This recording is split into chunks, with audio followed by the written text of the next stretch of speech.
We think our ego, our I, is whole, individual, and real.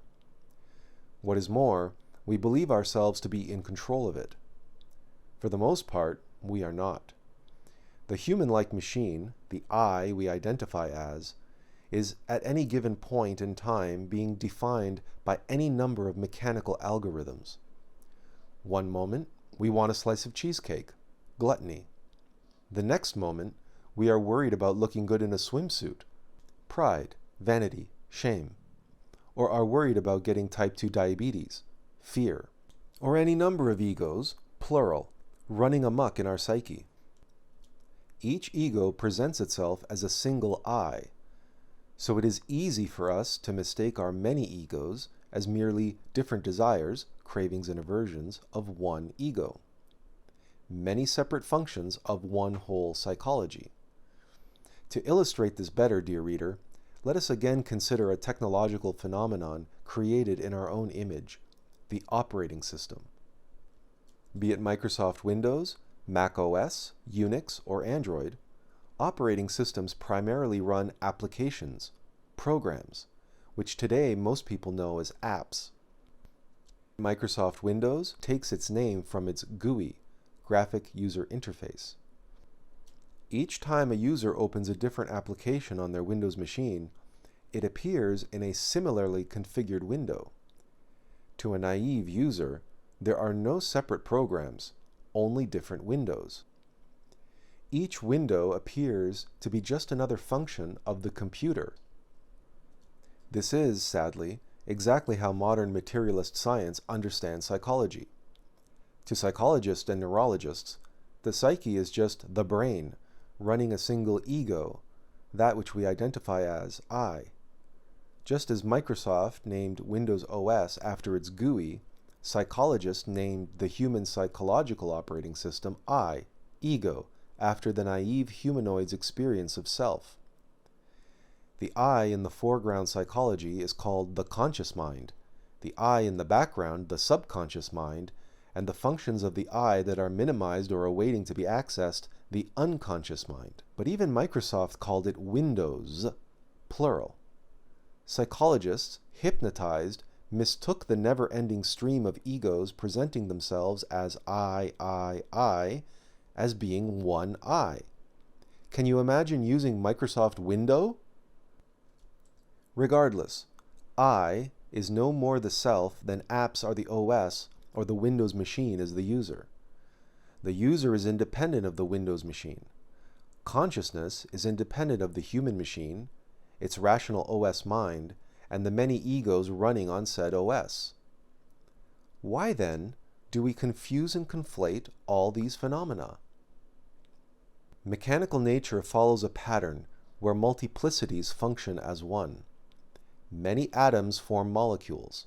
Many molecules produce amino acids, sugars, fats, and nucleotides. Amino acids form proteins. Sugars form carbohydrates. Fats form lipids. And nucleotides form DNA and RNA. Many proteins, carbohydrates, and lipids form organelles. Many organelles form cells. Many cells produce organs. Many organs constitute organisms. Similarly, there can be many apps on a computer or a smartphone.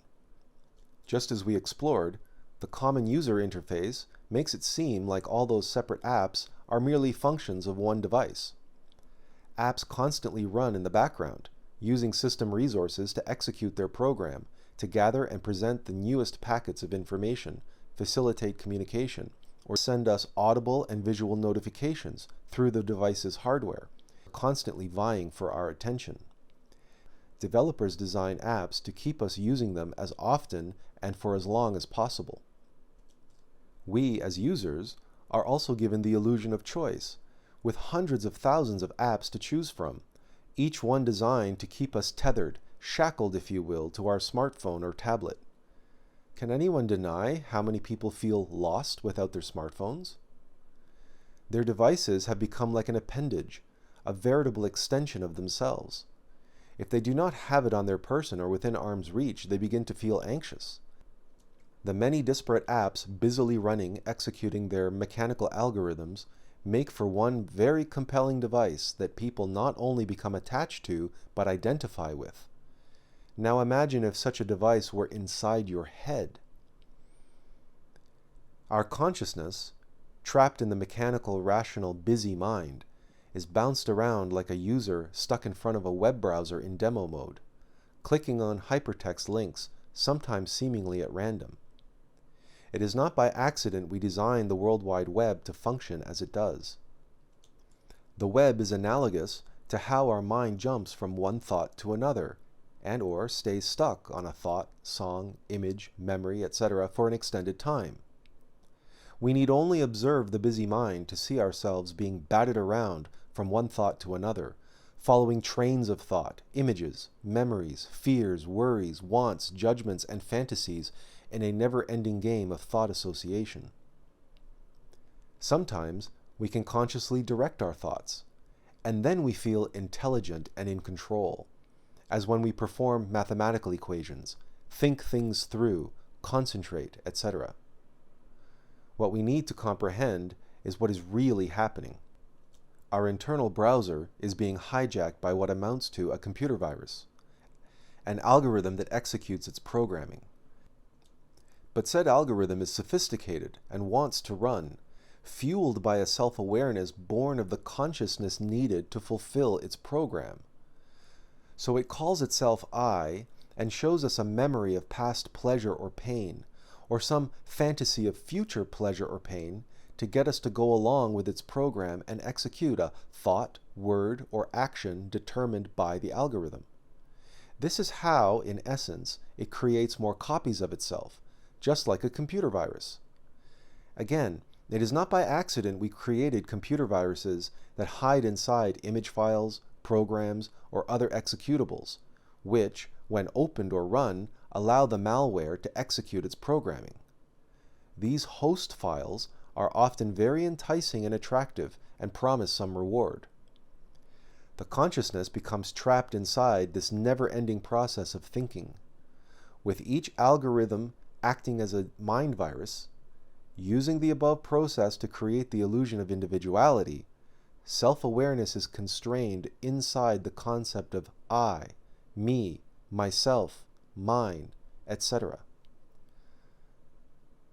In some cases, these mental viruses coagulate, conspire, compile, and infect individuals in complex ways beyond the scope of the current discussion.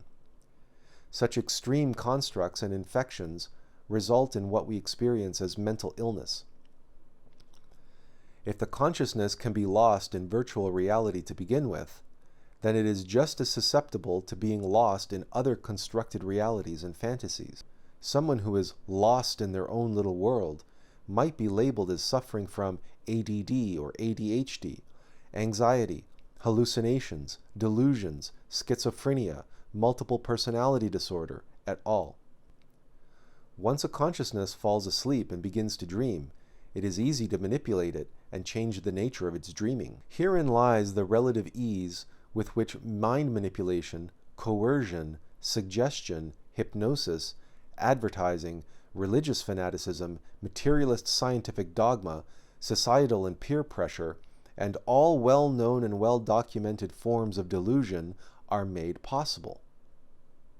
All con artists, stage magicians, illusionists, TV evangelists, politicians, advertisers, entertainers, and anyone trying to convince anyone of anything exploits the sleeping consciousness of humanity by offering up an enticing dream for others to believe is true.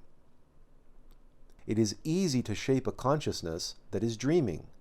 A consciousness already accepting one illusion as reality will just as readily accept another, and another, and another.